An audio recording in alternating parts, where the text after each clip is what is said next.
Assalamualaikum warahmatullahi wabarakatuh. Perkenalkan, kami dari kelompok 4 akan mempresentasikan materi mata kuliah akuntansi keuangan lanjutan 2 dengan judul laporan laba rugi dan laba ditahan konsolidasi. Sebelumnya perkenalkan, nama saya Novia Silvianti Dewi. Assalamualaikum warahmatullahi wabarakatuh. Nama saya Muhammad Farhan Dani Ridho. Assalamualaikum warahmatullahi wabarakatuh. Perkenalkan, saya Putri Dwi Rahayu. Assalamualaikum warahmatullahi wabarakatuh. Kenalkan, nama saya Reza Putri Fauziah. Laporan keuangan konsolidasi adalah laporan yang menyajikan posisi keuangan dan hasil operasi untuk induk perusahaan atau entitas pengendali dan satu atau lebih anak perusahaan entitas yang dikendalikan, seakan-akan entitas-entitas individual tersebut merupakan satu entitas atau satu perusahaan. Sifat-sifat laporan keuangan yang dikonsolidasikan.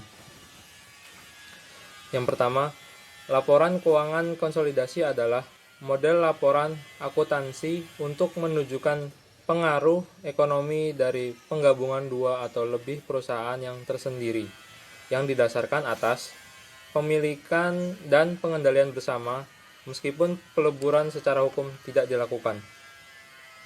Yang kedua, dalam menyusun neraca konsolidasi untuk perusahaan induk dan anak, perusahaan anak ini dipandang seakan-akan sebagai cabang. Aktiva dan kewajiban masing-masing perusahaan anak digabungkan dengan aktiva dan kewajiban perusahaan induk. Pos-pos silang yang tidak mempunyai arti penting apabila kesatuan usaha bersangkutan dipandang sebagai kesatuan usaha tunggal harus dihapuskan. Yang ketiga, neraca perusahaan induk yang melaporkan saham perusahaan anak sebagai investasi dan neraca perusahaan anak yang melaporkan kepentingan yang dipegang oleh perusahaan induk sebagai modal saham. Masalah-masalah umum yang dihadapi dalam penyusunan laporan keuangan konsolidasi. Ada beberapa masalah umum yang senantiasa timbul di dalam rangka penyusunan neraca konsolidasi. Masalah-masalah tersebut antara lain timbul dan dipengaruhi oleh yang pertama, periode di mana laporan atau neraca konsolidasi tersebut disusun. Misalnya, penyusunan neraca konsolidasi sesaat setelah terjadi pemilikan saham-saham berbeda dengan cara neraca konsolidasi yang disusun 1 tahun atau periode kemudian berhubung telah terjadinya perubahan-perubahan di dalam pos-pos neraca. Yang kedua, jumlah saham yang dimiliki oleh perusahaan induk dan harga perolehan atau pengorbanan yang telah dikeluarkan untuk memperoleh saham tersebut. Misalnya, penyusunan neraca konsolidasi di mana saham-saham dibeli dengan harga di atas nilai bukunya berbeda dengan penyusunan neraca konsolidasi apabila saham-saham diperoleh dengan harga yang sama dan kurang dari nilai bukunya. Selanjutnya, teknik dan prosedur konsolidasi. Prosedur konsolidasi diatur dalam PSAK nomor 4, paragraf 8, 21, dan 23. Dinyatakan bahwa dalam menyusun laporan keuangan konsolidasi, laporan keuangan induk perusahaan dan anak perusahaan digabungkan satu persatu dengan menggabungkan unsur-unsur yang sejenis dari aktiva, kewajiban, ekuitas, pendapatan, dan beban. Adapun prosedur penyusunan laporan keuangan konsolidasi yaitu yang pertama, mengeliminasi semua rekening timbal balik atau reciprocal account. Eliminasi dilakukan melalui jurnal eliminasi dengan mengeliminasi rekening-rekening yang bersifat rekening timbal balik, yaitu suatu rekening yang dicatat oleh kedua belah pihak atau induk dan anak untuk suatu transaksi yang sama. Yang kedua, menyusun kertas kerja atau worksheet. Worksheet digunakan untuk mempermudah penyusunan laporan keuangan. Prosedur penyusunan worksheet tergantung pada dasar yang dipakai, yaitu laporan keuangan individual atau neraca saldo individual. Selanjutnya, dalam penyusunan laporan keuangan konsolidasi antara induk perusahaan dan anak perusahaan dapat digunakan 3 metode, yaitu yang pertama metode ekuitas atau equity method, yang kedua metode ekuitas tidak lengkap, yang ketiga metode harga perolehan atau cost method. Yang pertama, konsolidasi dengan metode ekuitas atau equity method. Konsep dasar dari metode ekuitas pada dasarnya memandang investasi induk perusahaan terhadap anak perusahaan sebagai sesuatu penyertaan modal. sehingga jika aktiva bersih anak perusahaan berubah karena kegiatan operasionalnya, secara otomatis akan menyebabkan perubahan pada nilai investasi induk perusahaan. Data pencatatan investasi saham pada anak perusahaan dengan metode ekuitas didasarkan pada suatu anggapan investasi pada anak perusahaan sejajar dan sama dengan investasi pada perusahaan-perusahaan cabangnya. Alasan diterapkannya metode ekuitas juga didasarkan atas suatu fakta bahwa induk perusahaan dan anak perusahaan merupakan bagian-bagian dari satu kesatuan usaha, seperti halnya hubungan antara kantor pusat dan cabang-cabangnya. Oleh sebab itu, perubahan-perubahan yang terjadi di dalam hak-hak pemegang saham pada anak perusahaan harus diakui dan dicatat oleh induk perusahaan untuk dapat mengikuti dan melaporkan posisi keuangan dan perkembangan usahanya secara lengkap. Nilai investasi induk perusahaan terhadap perusahaan akan meningkat jika anak perusahaan memperoleh laba bersih dan akan menurun atau berkurang nilainya jika anak perusahaan menderita kerugian. Meskipun laporan keuangan konsolidasi hasil penerapan metode ekuitas ini nantinya akan sama dengan penerapan metode biaya, namun lembar kerja konsolidasi beserta jurnal untuk penyesuaian dan eliminasi akan berbeda. Harus memperhatikan pengaruh perubahan modal anak perusahaan terhadap hak pemilikan induk perusahaan. Beberapa perkiraan account yang perlu diperhatikan, antara lain: yang pertama, perkiraan investasi saham dalam anak perusahaan akan berubah jumlahnya apabila anak perusahaan melaporkan adanya laba, rugi, atau pembagian dividen. Yang kedua, perkiraan kas akan berubah jumlahnya apabila induk perusahaan melaporkan adanya laba rugi atau pembagian dividen. Yang ketiga, perkiraan piutang dividen anak perusahaan timbul karena perusahaan mengumumkan dividen namun belum dibayar, dan perkiraan ini harus dihapuskan apabila telah dibayar tunai atau kas. Yang keempat, perkiraan laba yang ditahan atau retained earning induk perusahaan akan berubah jumlahnya apabila anak perusahaan melaporkan adanya laba atau rugi. Selain itu, akan berubah juga karena adanya laba atau rugi milik induk perusahaan sendiri. Yang kelima, perkiraan laba yang ditahan atau retained earning anak perusahaan akan berubah jumlahnya apabila ada laba rugi atau pembagian dividen pada anak perusahaan sendiri. Perkiraan-perkiraan dalam kertas kerja atau worksheet penyusunan laporan keuangan konsolidasi harus sudah menunjukkan saldo akhir pada laporan keuangan konsolidasi. Artinya sudah diperhitungkan perubahan jumlahnya. Yang kedua, konsolidasi dengan metode ekuitas tidak lengkap. Jika metode ekuitas diterapkan secara benar, laba bersih perusahaan induk adalah sama dengan laba bersih konsolidasi, dan saldo laba perusahaan induk adalah sama dengan saldo laba konsolidasi. Persamaan jumlah laba dan saldo laba perusahaan induk dan konsolidasi ini tidak selalu ada. Persamaan tersebut tidak ada jika metode ekuitas diterapkan tidak secara benar, atau jika akuntansi metode biaya digunakan untuk investasi perusahaan anak.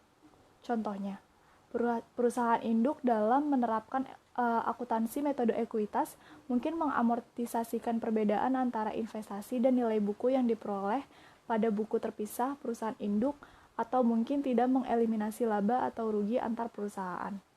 Kelalaian-kelalaian seperti itu menyebabkan tidak lengkapnya penerapan akuntansi metode ekuitas.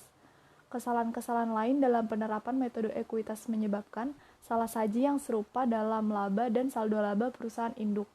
Masalah yang timbul dari salahnya penerapan metode ekuitas atau menggunakan metode biaya untuk investasi perusahaan anak mungkin tidak seserius yang terlihat. Hal ini dikarenakan akuntan harus menyiapkan laporan keuangan konsolidasi yang benar dengan mengabaikan bagaimana perusahaan induk mempertanggungjawabkan investasinya pada perusahaan anak. Tidak ada pelanggaran terhadap prinsip akuntansi yang berlaku umum sepanjang laporan keuangan konsolidasi yang disiapkan bagi pemegang saham benar dan perusahaan induk atau investor tidak menerbitkan laporan keuangan yang telah diaudit yang lain. tetap digunakannya metode biaya atau metode ekuitas tidak lengkap oleh beberapa perusahaan didasarkan pada asumsi bahwa penerbitan laporan keuangan konsolidasi hanya sebagai laporan keuangan yang disiapkan bagi para pemegang saham dari entitas utama. Lalu, yang ketiga, konsolidasi dengan metode biaya atau cost method. Pada metode biaya, yang dipakai untuk mencatat investasi saham-saham anak perusahaan, maka hanya dividen atas saham-saham tersebut yang telah dibagikan oleh anak perusahaan, yang diakui sebagai pendapatan oleh induk perusahaan. Sebaliknya, laba atau rugi atas pemilikan modal saham hanya timbul apabila sebagian atau seluruh jumlah saham yang dimiliki tersebut dijual. Pada metode biaya bagian dividen, yang dibagikan oleh anak perusahaan dicatat pada sisi debit dalam rekening piutang dividen, dengan rekening lawan kredit dengan penghasilan dividen. Beberapa hal yang harus diperhatikan pada metode biaya yaitu, yang pertama, perkiraan investasi saham pada perusahaan anak perusahaan tidak mengalami perubahan jumlahnya. Perubahan modal anak perusahaan akibat adanya laba rugi atau pembagian dividen tidak mempengaruhi perkiraan investasi saham pada anak perusahaan atau induk perusahaan tidak menyesuaikan investasinya. Yang kedua, laba atau rugi dari anak perusahaan baru diakui oleh induk perusahaan sebesar persentase kepemilikannya pada saat disusun neraca konsolidasi melalui perkiraan laba ditahan atau retained earning untuk induk perusahaan. Perkiraan ini hanya tampak pada worksheet penyusunan neraca konsolidasi. Yang ketiga, penghapusan atau eliminasi terhadap perkiraan-perkiraan modal saham, agio saham, dan retained earning anak perusahaan hanya didasarkan pada jumlah awal atau saldo awal tahun atau saldo awal pada saat kepemilikan. Yang keempat, metode biaya berdasarkan pada asumsi bahwa investasi induk terhadap anak perusahaan merupakan bagian dari aktiva. Yang kelima, nilai investasi harus selalu tetap karena akan ditampakkan dalam neraca sebesar harga perolehannya saja. Yang keenam, perubahan nilai aktiva bersih anak perusahaan sebagai konsekuensi dari kegiatan operasionalnya tidak akan mempengaruhi besarnya nilai investasi tersebut. Laporan konsolidasi menggambarkan kesatuan perusahaan induk dan anak-anak perusahaan yang dalam operasi sehari-harinya perusahaan-perusahaan tersebut adalah entitas-entitas yang terpisah. Pengendalian perusahaan induk atas anak menyebabkan dalam banyak hal operasi anak dipengaruhi oleh induk. Dengan demikian, anak banyak terjadi transaksi antara induk dan anak. Dalam pembahasan ini, setiap transaksi yang dilakukan induk pada anak atau sebaliknya, atau transaksi yang dilakukan satu anak dengan anak lain dalam hubungan induk anak disebut dengan transaksi antar perusahaan. Transaksi ini menimbulkan keterkaitan akun-akun dalam laporan keuangan induk dan anak. Transaksi ini tidak dipandang sebagai dalam penyusunan laporan konsolidasi. Laporan konsolidasi memandang induk dan anak adalah satu, sehingga bila induk melakukan transaksi dengan anak, hal itu berarti transaksi dengan diri sendiri. Transaksi antar perusahaan merupakan transaksi internal dari sudut pandang konsolidasi.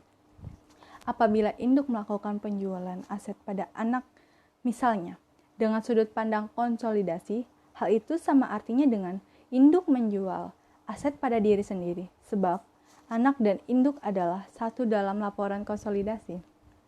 Laporan keuangan konsolidasi tidak mengakui transaksi-transaksi seperti ini dan menganggap penjualan tersebut semata-mata sebagai pemindahan aset saja. Dan oleh karena itu, dalam penyusunan kertas kerja konsolidasi, transaksi-transaksi seperti ini harus dieliminasi. Kewajiban penyusunan laporan keuangan konsolidasi muncul sejak terjadinya hubungan induk anak. Laporan keuangan konsolidasi terdiri dari neraca konsolidasi, laporan laba rugi konsolidasi, laporan laba ditahan konsolidasi, dan arus kas konsolidasi. Pada tanggal akuisisi, hanya neraca konsolidasilah yang dapat disusun, sebab laba atau rugi anak menjadi hak induk pada periode setelah diakuisisi. Laporan laba atau rugi dan laporan konsolidasi anak lainnya dikonsolidasi dengan induk satu periode setelah diakuisisi. Perbedaan antara laporan laba rugi konsolidasi dan laporan laba rugi bukan konsolidasi perusahaan induk disajikan secara rinci bukan hanya jumlah laba bersihnya. Jika perusahaan induk menjual barang dagangan kepada perusahaan anaknya, atau sebaliknya, akan ada pembelian dan penjualan antar perusahaan pada buku terpisah perusahaan induk dan perusahaan anaknya. Saldo pembelian dan penjualan antar perusahaan adalah saldo resiprokal yang harus dieliminasi dalam menyiapkan laporan laba rugi konsolidasi, karena saldo-saldo tersebut tidak mewakili pembelian dan penjualan pada pihak-pihak di luar entitas terkonsolidasi. Penyesuaian-penyesuaian atas penjualan dan pembelian antara perusahaan mengurangi pendapatan dan beban dengan jumlah yang sama besar, dan karenanya tidak mempengaruhi laba bersih konsolidasi. Jumlah pendapatan dan beban sewa yang resiprokal juga dieliminasi tanpa mempengaruhi laba bersih konsolidasi. Berbagai penyesuaian dan eliminasi lainnya muncul dalam menyiapkan laporan laba rugi konsolidasi di mana tujuannya adalah untuk menunjukkan pendapatan bagi perusahaan induk dan perusahaan anaknya seolah-olah hanya ada satu entitas hukum dan akuntansi. Selanjutnya adalah modifikasi dalam metode equity. Dalam hal pencatatan investasi saham pada perusahaan anak, selalu diadakan penyesuaian terhadap adanya perubahan atau perkembangan yang terjadi dalam perusahaan anak, sehingga rekening investasi saham senantiasa mengikuti perkembangan yang terjadi dalam perusahaan anak. Maka prosedur pencatatan itu disebut dengan metode equity. Hal-hal penting yang harus diperhatikan dalam prosedur pencatatan terhadap investasi saham pada perusahaan anak dengan metode ini ialah: yang pertama, rugi dan laba bersih dari perusahaan anak untuk keuntungan, yaitu investasi saham pada perusahaan anak didebit dan pendapatan dari perusahaan anak dikredit. Lalu untuk ruginya, kerugian dari perusahaan anak debit dan investasi saham pada perusahaan anak dikredit.